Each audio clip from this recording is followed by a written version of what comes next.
Hare Krishna. Welcome to today's Bhagavad Gita class. So we're first going to sing the Jai Radha Madhava prayers. Jai Radha Madhava Kunja Bihari Jai Radha Madhava Kunja Bihari Jaya Radha Madhava Kunja Bihari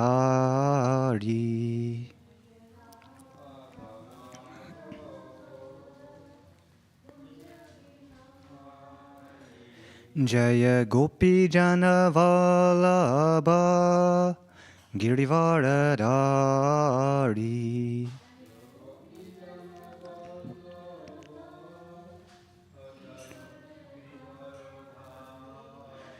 Yasodanandana Vraja Janaranjana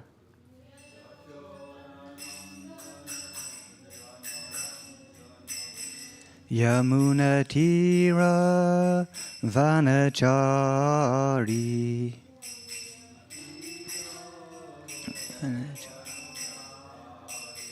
Jaya Radha Madhava Kunja Bihari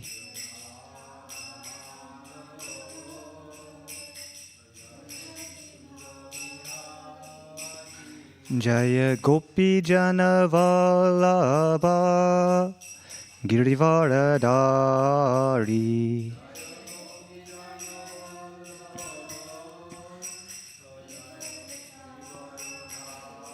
Yasodanandana Vraja Janaranjana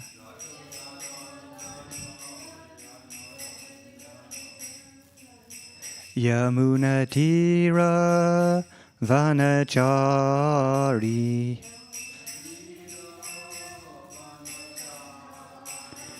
Jaya Radha Madhava Kunja Bihari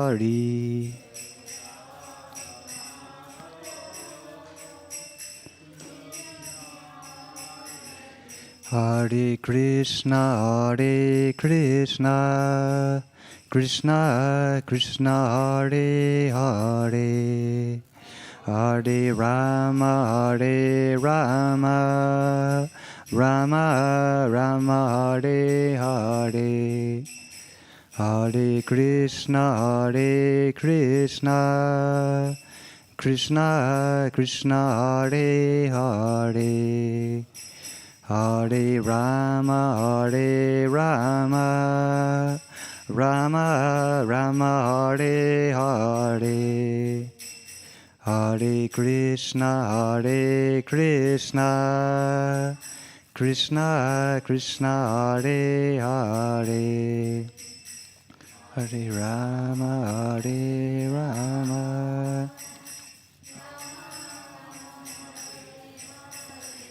Hare Krishna, Krishna Krishna, Hare Hare, Hare Rama,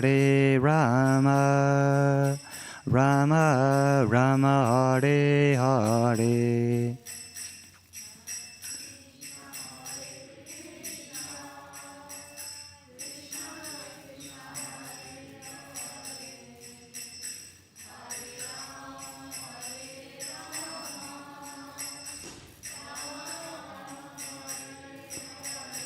Hare Krishna, Krishna Krishna, Hare Hare, Hare Rama, Rama Rama, Hare Hare.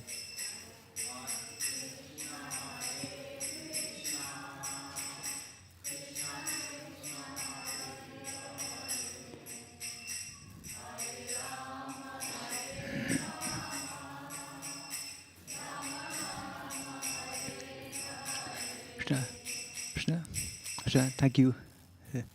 So just going to recite some invocation prayers.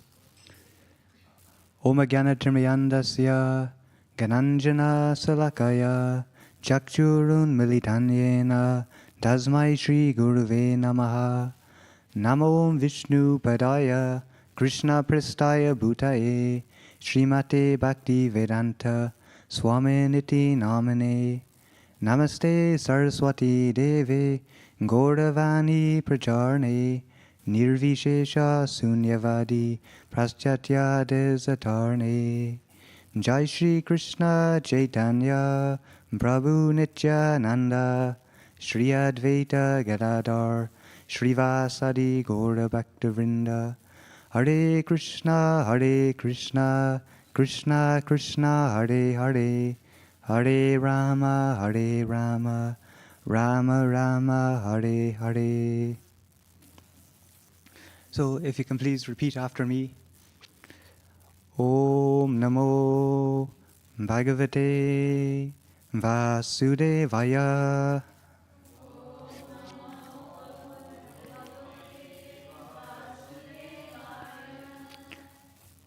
Om Namo Bhagavate Vasudevaya.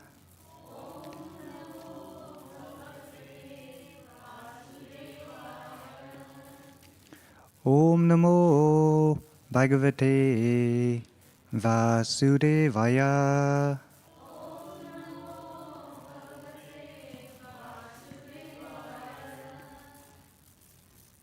And before I begin speaking, I'd like to seek all the blessings of all the assembled devotees and also to those who may be listening online.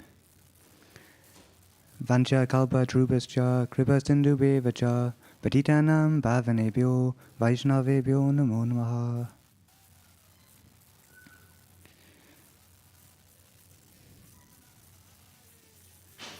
So today we're reading from chapter 2, text number 11, and Sanskrit is on the screen.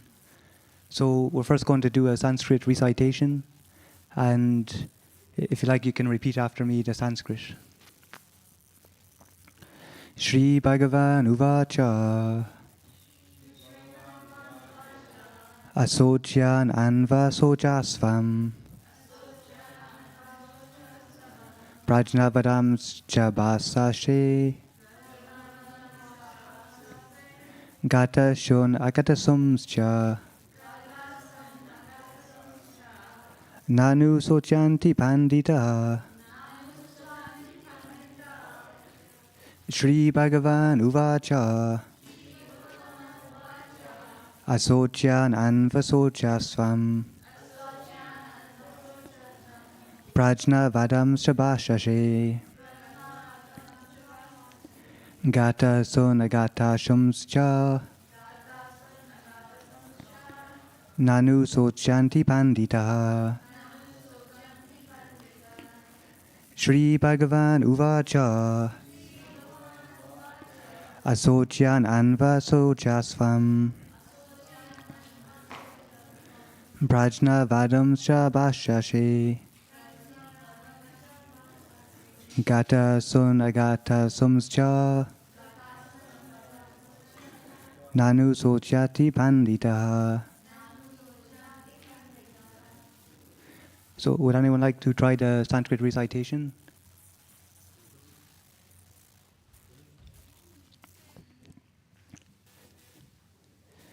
Okay, so we'll move on to the translation and purport.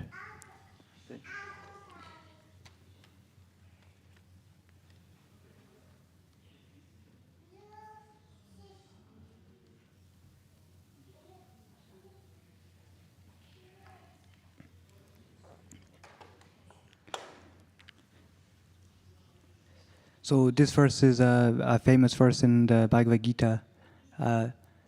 So you're just going to recite translation and purport. Translation and purport by His Divine Grace, Sri Prabhupada Ki Jai. The Supreme Personality of Godhead said, while speaking learned words, you are mourning for what is not worthy of grief.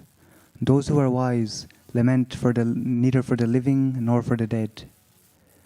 The Supreme Personality of Godhead said, while speaking learned words, you are mourning for what is not worthy of grief. Those who are wise lament neither for the living nor for the dead. And purport. The Lord at once took the position of the teacher and chastised the student, calling him indirectly a fool. The Lord said, you are talking like a learned man, but you do not know that one who is learned, one who knows what is body and what is soul, does not lament for any stage of the body, neither in the living nor in the dead condition. As explained in later chapters, it will be clear that knowledge means to know matter and spirit and the controller of both. Arjuna argued that religious principles should be given more importance than politics or sociology, but he did not know that knowledge of matter, soul, and the Supreme is even more important in religious formalities. And because he was lacking in that knowledge, he should not have posed himself as a very learned man, as he did not happen to be a very learned man. He was consequently lamenting for something which was unworthy of lamentation. The body is born and is destined to be vanquished today or tomorrow. Therefore, the body is not as important as the soul. One who knows this is actually learned, and for him there is no cause for lamentation, regardless of the condition of the material body. Okay, so this is at a stage of the conversation between Krishna and Arjuna.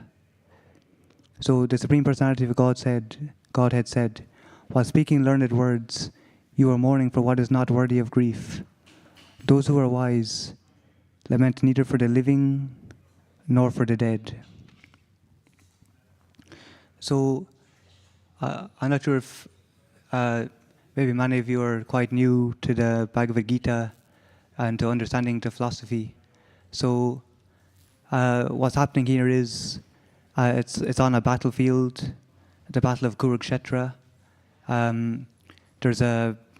It's a big war involving many different kingdoms of the world, and amidst that war, Arjuna, he's a warrior, a friend of Krishna, a cousin of Krishna, and they're just at the time where the battle is about to begin, and he's between both armies, and he sees that on his opponent's side are his cousins, the Kauravas, and he sees many family friends like grandfather Bhishma and so on that he would have known growing up, such as Drona, his spiritual master, and he starts to feel lamentation. So he doesn't want to kill all these people he knows so well. And here Krishna is actually chastising Arjuna that you are mourning for what is not worthy of grief. So Krishna is instructing Arjuna what is actually wisdom. Is that we're not the body. And if we actually understand the Bhagavad Gita, there's 5 different subject matters. So these are that it's the Atma, which is our individual soul, who we are. And then there's the super soul. So that's the Supreme Lord. That's the Supreme Lord who exists within everyone's heart. So to understand this is to understand that basically there's a difference between us and the Supreme Lord. Does anyone know the difference? Can you tell me the difference? Yeah. What would be the difference between us and the Super Soul, which is the Lord in the heart, the Supreme Lord? What would be the difference between us and God?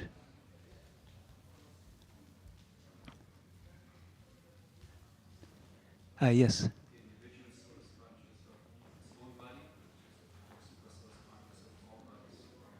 Yes. Yeah. So that's mentioned in the Bhagavad Gita about the field of activity. So that this actual body is simply like it's like a field of consciousness that we're only actually aware of our own body, but we're not aware of all bodies. And the Supreme Lord is aware of everybody because he's situated within the heart of all living entities. So this Lord within the heart, he's called the Paramatma. So that's the super soul. Where the individual soul is mentioned as Anu, which is small, like infinitesimal, and the super soul is mentioned as Vibhu. So we're described like our soul is like sparks of a fire. So basically, the sparks are tiny, and God is actually bigger in quantity. So it's said that also for the individual soul, it's all also of the same quality of God. We're made of spirit individually, but we're not of the same quantity. So it's like just an analogy is a drop in the ocean. So basically, we're just simply like one tiny drop in the ocean. But that's just an analogy because God is unlimited. So that's two aspects that are discussed in the Bhagavad Gita. That we are actually spirit, and I'll speak about our relationship with God as well. So also it mentions karma. So do you know what karma means? Yeah. Yes. Yes. It's basically cause and effect. So karma is action and reaction. So everything in this world is action and reaction. And then there's prakriti. So prakriti, that's this material energy. So this is the material world, prakriti. And then there's kala. Kala is time. So everything in this material world exists under time. And as Krishna says in the Bhagavad Gita, time I am. So there's a quote from the Bhagavad Gita. It was quoted by Oppenheimer when the atom bomb. So basically, it's that time I am, destroyer of the worlds. So time is basically in this material world. It brings destruction to everything. So in time, everything will be eventually annihilated. So all of us were here for a limited time. So this is why Krishna is chastising Arjuna. Um, it's discussed that actually this material body is simply it's simply just made out of material elements. So there's earth, water, air, fire, and ether. So these are all the different elements that comprise all material creation. And we're simply just made of them material elements. Srila Prabhupada would challenge the scientists that he would say life simply comes from life, that they would say we're just a combination of material elements and our chemicals. But he would simply give many different analogies, such as Isaac Newton as well. He created this model of the universe, and they're talking about, wow, that's really great. It must have took you like a very long time to actually put that together. But he agreed that he says yes, that something that takes so much time, which is so precise, cannot just be by chance, and that's what we see, that this material world is very, very exact, full of very intelligent beauty and intricacy, and it's simply that it's not actually logical to think that all this intelligence has simply come from something unintelligent. So that's the logic used by Srila Prabhupada. In terms of this material world, Krishna says in the Bhagavad Gita that all spiritual and material worlds emanate from him. So Krishna, he claims that he is actually the Supreme Lord, and we're simply just emanations from him. So this, our material body, it goes through 6 different kinds of changes. So we're born, we grow for some time, then we remain the same for some time. We may have byproducts, such as like offspring, and then eventually this material body will begin to dwindle, and ultimately then the material body will be vanquished. So everything that's actually alive in this material world will go through these different stages, and everything in the end will be reduced to, especially this material body, will either be stool, it will either be turned to stool, ashes, or can you remember the other one, Pooh? Stool, ashes, or an earth, yes. So we're either going to be returned to stool, ashes, or earth. So this is simply the nature of the material body.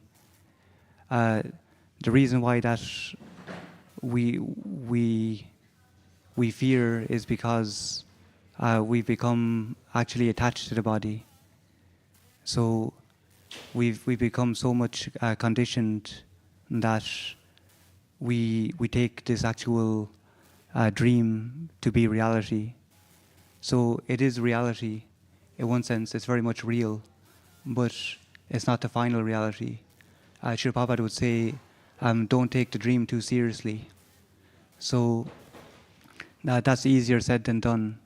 How we can actually not take this dream too seriously is that we have to actually become situated in our original identity, which is that of a spirit soul. So you may have heard of the word called dharma. So dharma means our duty or our nature. So for example, the nature of sugar is to be sweet. So water is to be wet, and can you tell me the nature of the soul? What would be the nature of the soul?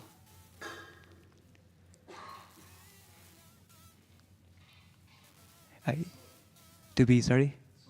Salty? Sorry, of the soul. No, sorry, the soul. Our soul. Yes. Yes, that's true as well. Which are, yes, to serve. Yeah. So it says, Mame Vamso Jivaloke Jiva Bhuta Sanatanha. So Krishna says that all of us souls, he calls us parts and parcels. And he says that we're actually eternal servants of Krishna. So we're his eternal servants. Uh, so simply, this material world it's a reflection uh, of a perfect spiritual world. So even in the Bible, it would say that God created man in the image of Himself. So this material world it's like a reflection of a perfect world. So in the descriptions of the Vedas, they have a spiritual world which has a variegated life, like people who are in bodies and they live in the spiritual world. But this material world is described in the Bhagavad Gita as like a tree, but this material world is actually that tree which is seen as a reflection on the water. So that's the analogy to describe what this material world actually is. And this material world, it might be described as like Pandora's box, that uh, it simply it promises so much happiness and joy, but uh, it's simply an illusion. We may think we're happy, but uh, it's simply it's only in the mind, and ultimately, time and material existence, uh, it brings us to more and more entanglement, and that entanglement it binds us more and more. So simply, in terms of the laws of material nature, simply after this, the body actually vanquishes, will take a new birth. So, antikali chamameva smara muktva kalevaram. It says, whatever we remember at the time of death, that will be our next destination. So ultimately, uh, if we want to actually remember Krishna, that's where we'll actually go to in our next destination. So Yanti Deva Vrata Devan, it's mentioned that if we actually, for those who actually think of their ancestors, they'll go to the ancestors. For those who think of the demigods, they'll go to the demigods. And Krishna says, for those who think of him, that they'll actually go to him. So the thing is that ultimately we want to go back to Krishna. That's where we know that happiness is. Simply in terms of our ancestors and everything, they can be a cause for bondage or attachment. But ultimately, everyone's true home is in the spiritual world. In terms of the material world and the demigods, it's mentioned that there's different heavenly planets. So this material world is in between those heavenly planets, and then are below the heavenly planets are above this material world, but below this material world is what we call more hellish kind of regions. So in terms of the actual hellish kind of regions, there are different regions that would actually uh, help us to actually become, where we go to certain kind of sufferings that will actually help us to remove unwanted karma in that sense. Um, in the Vedic scriptures, there's no such thing as eternal damnation, that simply if you commit sinful activities, you're eternally condemned. There's always, through the process of reincarnation, it's actually we may go up or we may go down. So we may find ourselves in different kinds of bodies where we have to actually experience certain kinds of results that will actually help to mold our consciousness and ultimately to purify us. But birth happens on two things. It's based on karma and our desire. So our karma is what we actually deserve based on our previous actions, and that desire is what's in the heart. So for that reason, it's very important that a key to the process is association, and that we have to actually associate ourselves with things that are positive, with people that are positive. So ultimately, the best thing is to associate with actually those who are actually spiritually inclined on the path of devotional service. And this acts as like a force field or something that actually protects us from disturbing influences. So within the actual association of good company, then that allows for devotional service to prosper and to actually think of Krishna. I'd like to ask if there's any questions. Yes, thank you, Raju. Sure. Cool.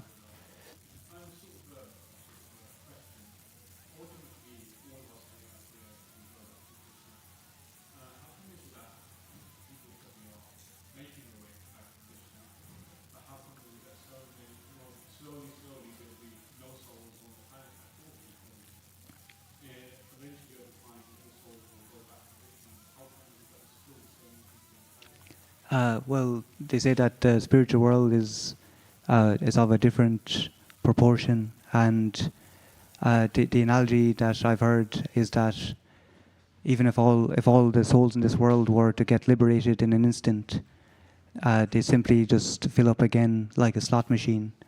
That yeah, it's of a different quantity of that we can't imagine. The Shri Shri Radha Gokulananda ki, Shri Shri Sitaram Laxman Hanuman ki, Shri Shri Gaurnitai ki. So that in the material world it's of different dimension. Sri Prabhupada mentions that this material world is like 1/4 of the energy, but that's just an analogy. There's unlimited amount of souls, and somehow or other those souls have a desire to actually experience this material world. So the reason why, I'll just explain that the reason why souls they want to actually experience this world, it is that they actually want to be independent of Krishna. They want to actually enjoy separately. So this is actually envy. We're envious. So it's not the natural position of the soul, which is actually a servant of the Lord. When the soul is in servitude to the Lord, that's when it can actually awaken true happiness in that sense. Yes, please.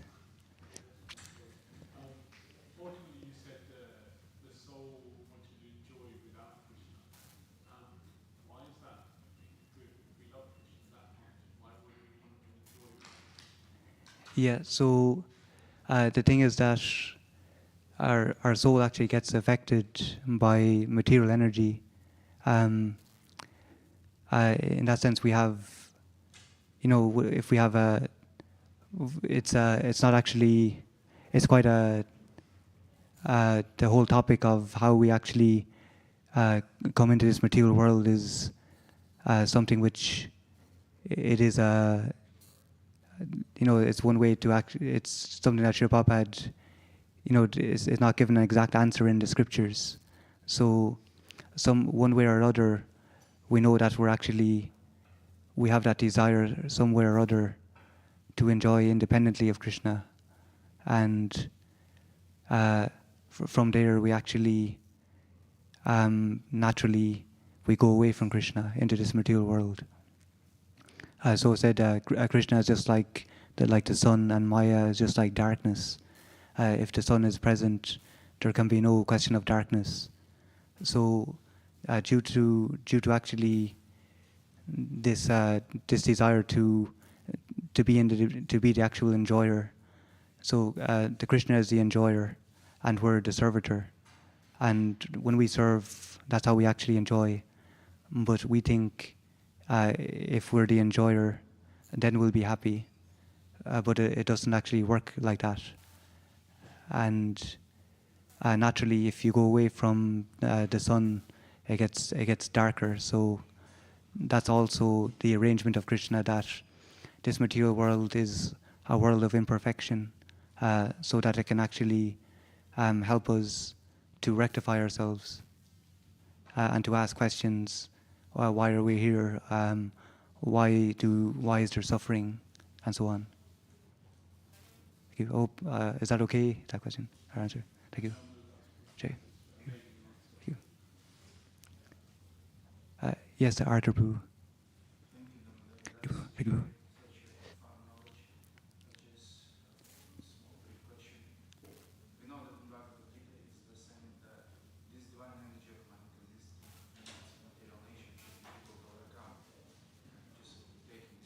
Yeah.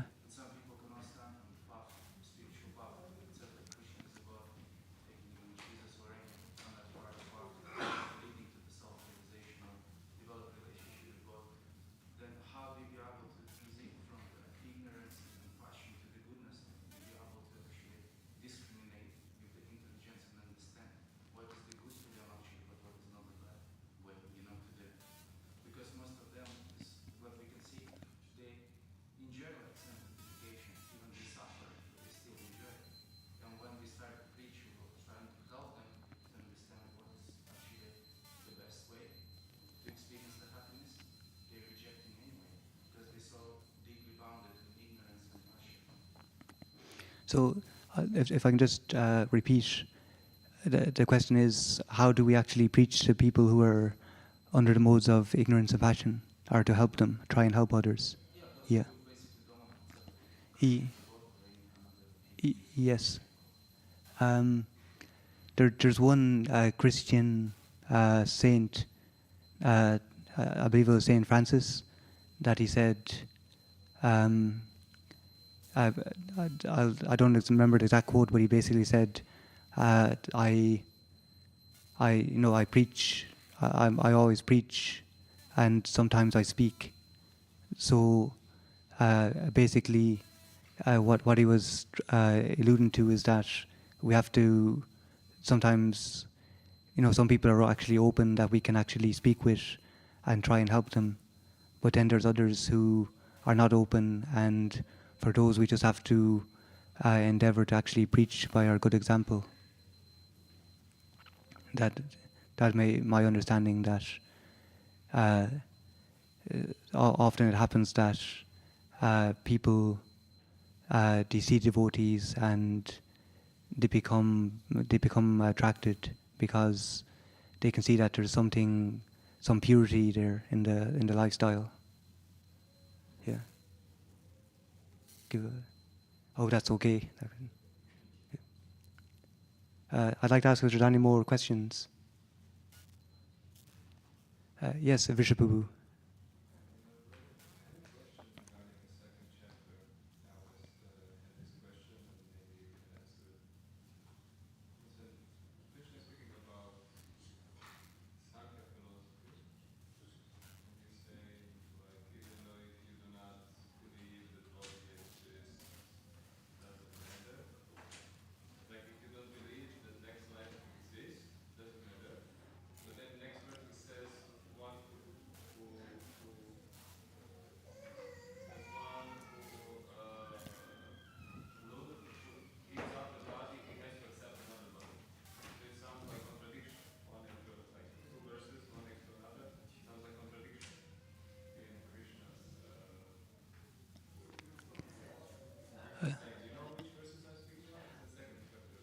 Uh, I'll have to. I think for that question, for that one, I'd have to look at the verses. Uh, yeah. Maybe if it's possible, maybe we speak later about that one. So, yeah. Thank you. Okay. Okay. So thank you very much for your kind attention. Srimad Bhagavad Gita ki, Shri Prabhupada ki, all glories to assembled devotees. Hare Krishna. Thank you very much. Krishna. Hare Krishna.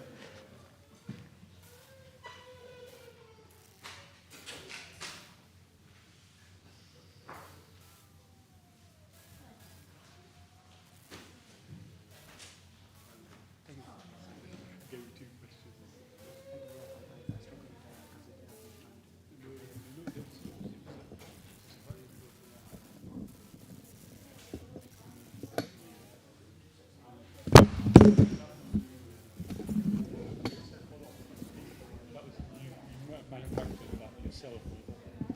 I don't ask him.